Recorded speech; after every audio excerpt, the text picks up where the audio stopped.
देखो अब ये चल रहा है कि बीजेपी इतना तगड़ा वोटों से क्यों जीत गई।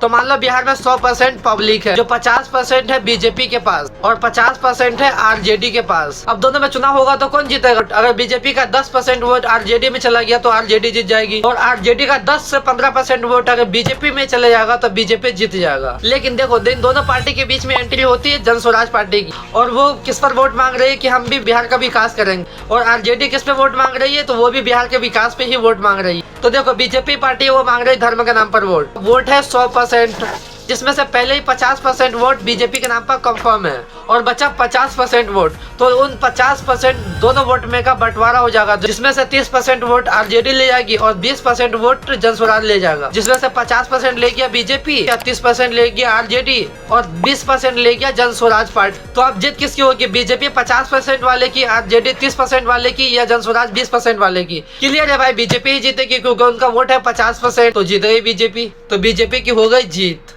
अब जो 50% आरजेडी का वोट था नौकरी के नाम पर, वो आधा चला गया जन स्वराज पार्टी के पास और आधी चली आई आरजेडी के पास। अब जीत हो गई बीजेपी की।